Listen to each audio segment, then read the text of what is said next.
it's me! Stop! But the dude was threatening to kill himself, threatening to kill us. Yeah. All this goes right to my shaft.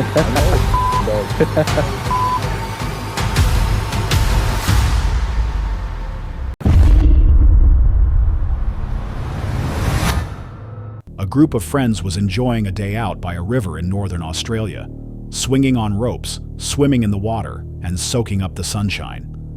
It was one of those carefree moments you hope to remember forever. What none of them realized, though, was that they weren't the only ones in the water, and that near invisibility of danger, it nearly turned their fun into something far more serious.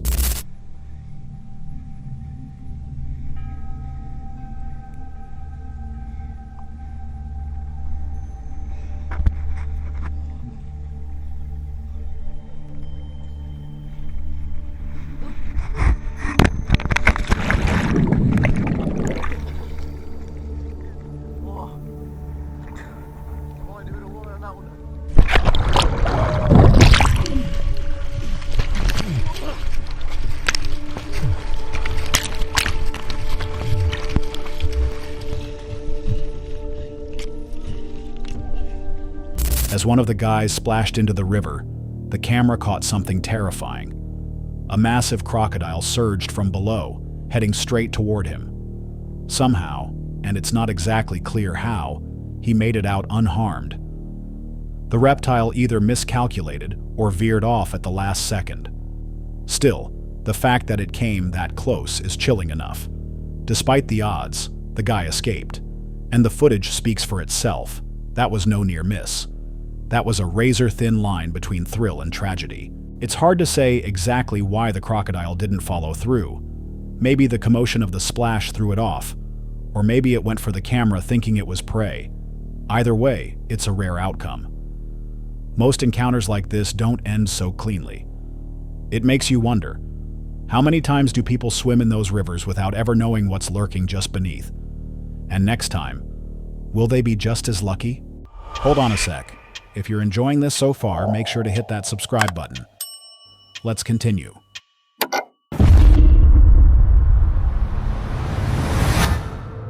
Brant is a popular YouTuber known for producing top-tier fishing content, clean visuals, good storytelling, and consistently engaging footage. In this particular video, he heads out to a pond with his friend Ron, who claims to have exclusive access to fish the property. The area was said to hold some massive bass, and hopes were high for landing a few impressive catches. So we are all White Castled out. We're headed right now to apparently a big trophy bass lake. That's what I'm told. But we're headed right now. I expect to see at least a 7-pounder. I hope so. My PB bass is only 2 pounds, so anything over that, and I'm thrilled. Let's go rock and roll. So this is lake number 1 right here, folks. Oh, good gosh, there's fish already taking off from the bank right there. Now, this is supposedly a trophy bass lake. There's 2 different lakes we get to fish. We're gonna start right here and just see what happens. And then we're gonna go over the hill right there to the next one. And hey, I'm wasting time, man. They arrive with excitement and begin by targeting the first of 2 private lakes. From the very start, things look promising. Fish are active, and within minutes, Brant hooks one on an early cast. It's not the biggest, but a solid sign of what the day could bring. Yes, there he is. First fish, second cast, and he's not a big one. He's not a big one. Ron's yelling at me. Ron's tangled up there, and I'm like trying to get him to come down here and fish. That's a little guy. We're not going for little guys. As they continue to fish and move around the lake, the situation takes a turn. What are you doing out there? What's going on out there? Guys, there's somebody yelling at us from that house up there. We have permission to be here. Hey, you don't have no permission to be here? Ron, dude, this guy's literally yelling at me for fishing here. Dude, we're with Ron. Gary, it's me. Stop. Are you okay? I'm fine. Gary, What in the world? dude, calm down. Hey, Ron. I didn't know it was you. We've been having some problems out here with people coming out here. We're not here to hurt nobody. We're just trying to scare people off. We've had stuff missing around here. I totally understand that. I'm more mad at Ron because Ron said he had permission. I do have permission. Yeah. Did you not know I was in town? Or I didn't know. You call me before you come. All right, cool, man. What's your name? Gary. Gary. All right, sir. Gary, listen, I'm on land, I'm on property. I understand. I completely understand, but I'm like a little freaked out right now. Yes, sir. All right. Yeah, Ron's got permission all the time. As long as you I don't even know if I can fish in here anymore, dude. I have never had anything like that happen to me in my entire life, especially when you actually have permission to fish somewhere. And I get it, but holy cow, dude. How are you so calm? I'm not like necessarily calm, but it's just like I get it. I understand. Like if I own land like this and people were trying to steal and stuff, I would probably be a little like I get. A voice shouts from a nearby house, someone accusing them of trespassing.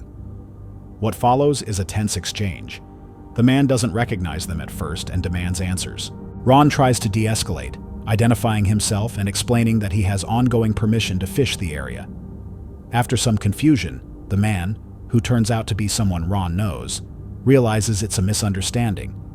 Apparently, there had been issues on the property recently, with unknown visitors and reports of missing items. Even with permission, the encounter clearly rattled Brant. He reflects afterward that it was one of the most unexpected and uncomfortable moments he's had while fishing, especially considering they had every right to be there. This incident highlights how having permission alone may not be enough when entering private land. Without clear communication, misunderstandings can escalate quickly. It's not uncommon for landowners, especially those who've experienced theft or trespassing, to respond with suspicion or even aggression. It raises an important question. How many close calls like this happen that aren't caught on camera? And next time, would things go as smoothly, or could it end much worse?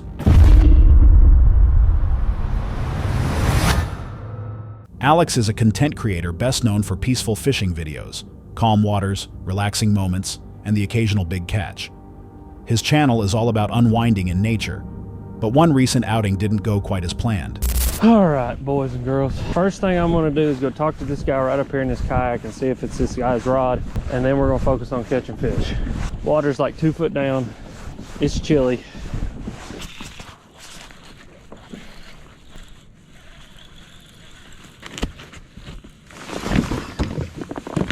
Oh, this is a mess right here.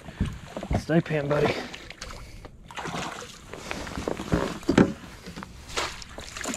He's in. Woo! Anyway, what was I saying? I don't even know. We got a fish in the boat. Whew. There's one. It began like any other day on the river. He and a friend were kayaking, enjoying the solitude and casting lines in hopes of landing something impressive. After a few hours on the water, with a few fish caught and the sun starting to dip, they decided to head back toward the boat ramp. As they neared the dock, something unexpected came into view. A man was lying partially submerged near the water's edge, right at the ramp. As soon as he noticed them, he sprang up and began behaving erratically, pacing, barking like a dog, and groaning as though in distress. Alex immediately felt something was off.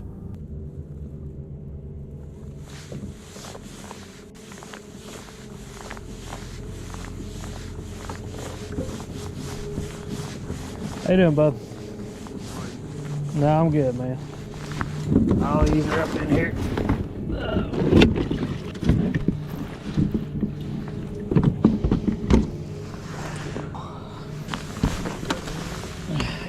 I always got a gun on me.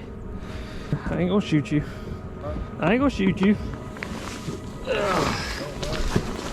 You don't give me any reason to, I ain't gonna do it.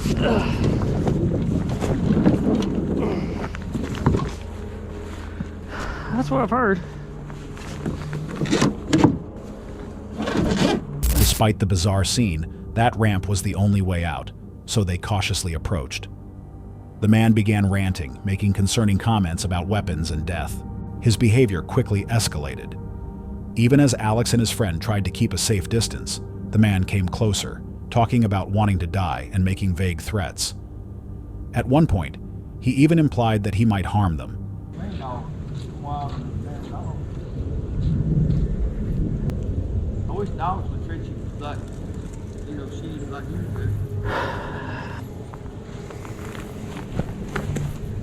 It became clear that this wasn't someone just having a bad day.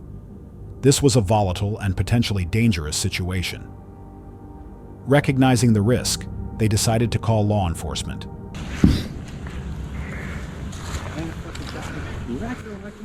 I'm gonna call 911. Yeah.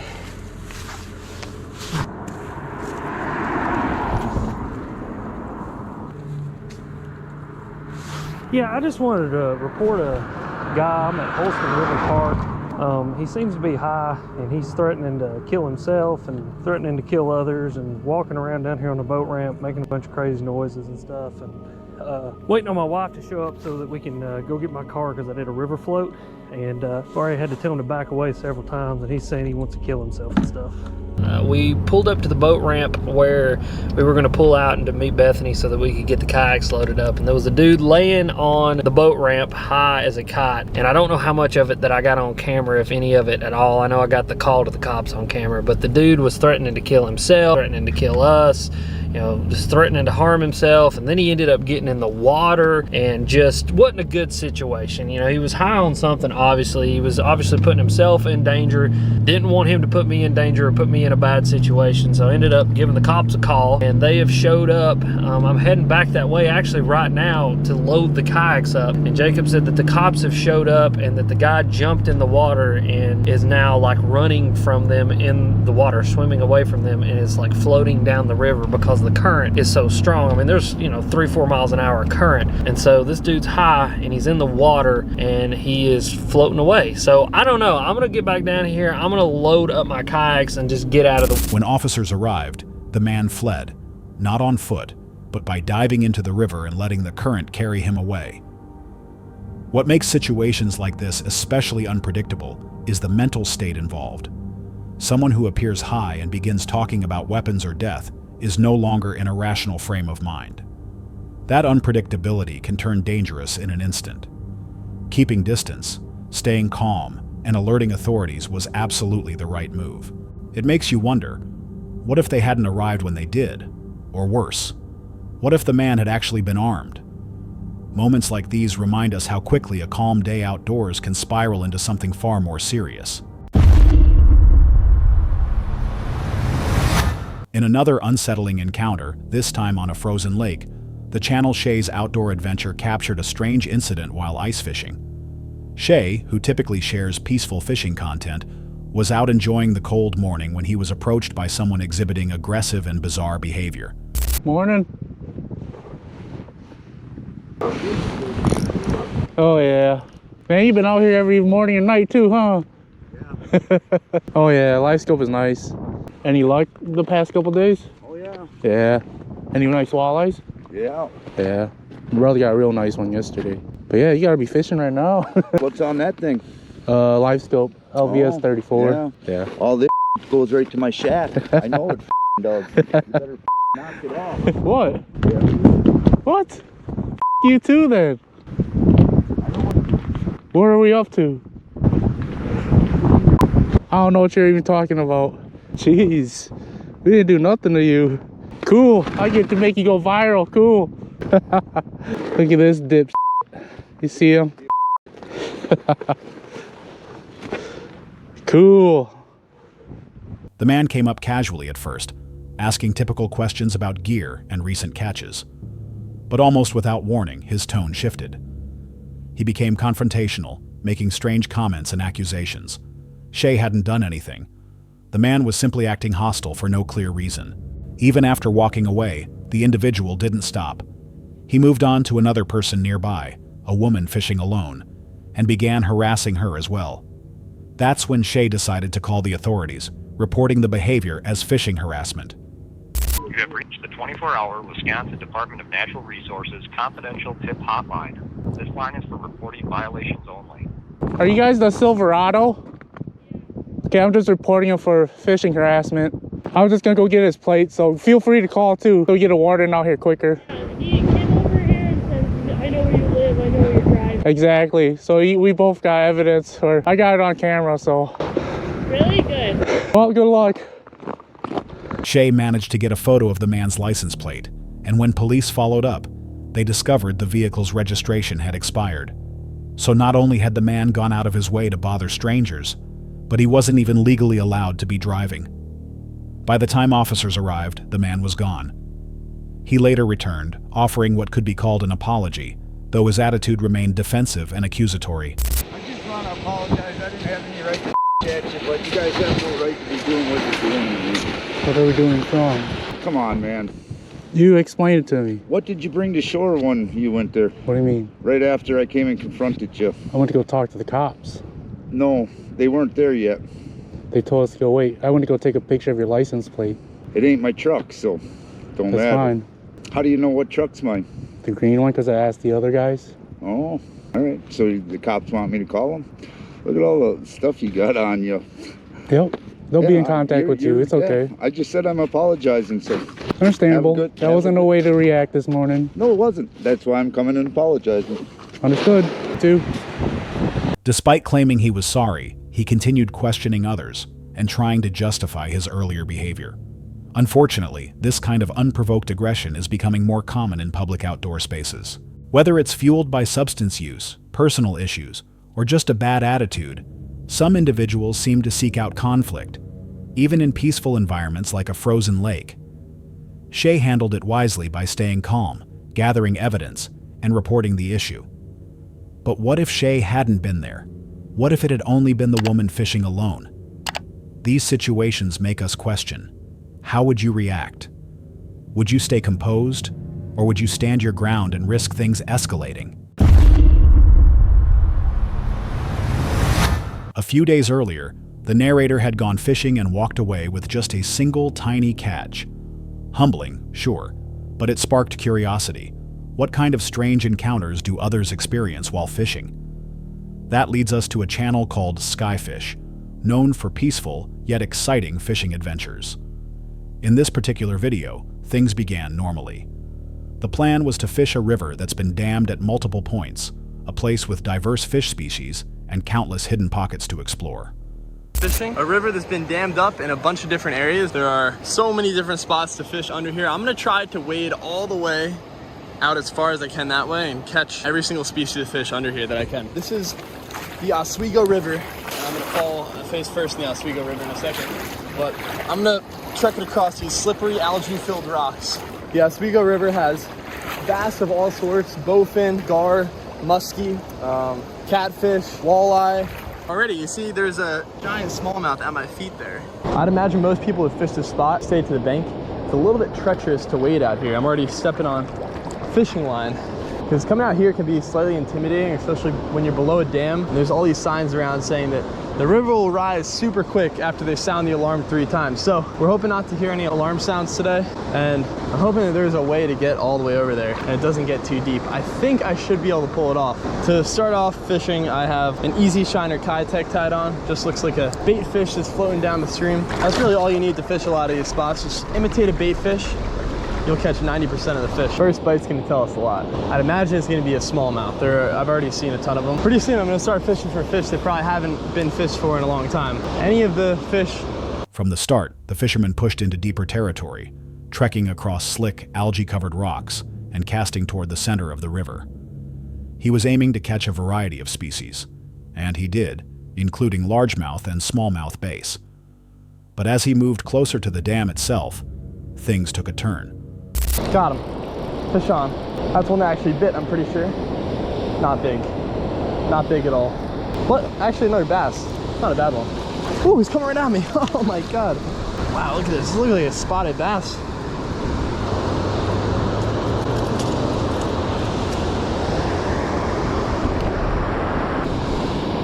I'm just waiting for that mystery bite from a true giant. Oh.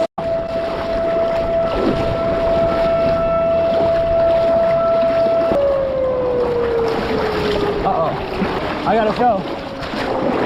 Oh, I got 2 more sirens. Uh-oh. I'm almost back. I should be okay. I got one more. I got one more siren.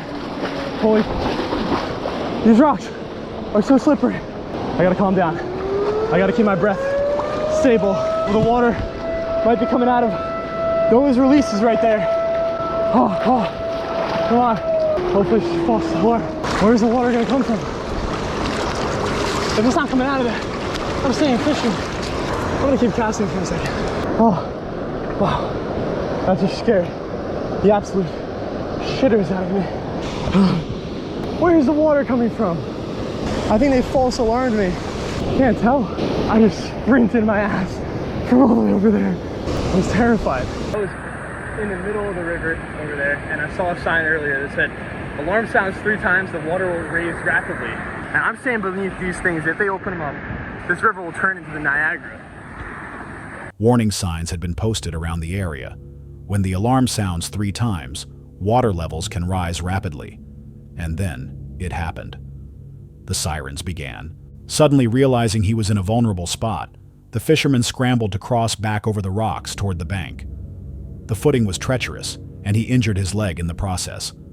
Still, he managed to reach safety, only to find that the water level hadn't actually changed. There had been no surge, no release, possibly just a test.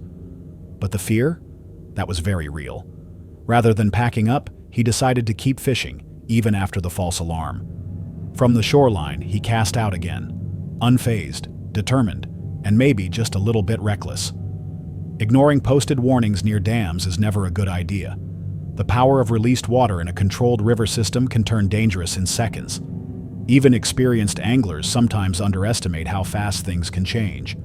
And a few moments too late could mean the difference between escape and disaster. Was it just a harmless test, or a real warning he narrowly escaped? And if the release had actually happened, would he have made it back in time? The Bored Pirate is a channel built around a unique passion, searching for sea glass. Most of the videos take place along quiet beaches, where hours are spent combing through sand and surf in search of colorful fragments. But this time, the creator chose a much more dangerous location. I think I'm coming up on the beach. Looks like there's a lot of goats or sheep over there. Oh, really slippery. These rocks are covered in algae, and there's just sharp stuff everywhere. It's really dangerous going to landfills. But sometimes they're gold mines.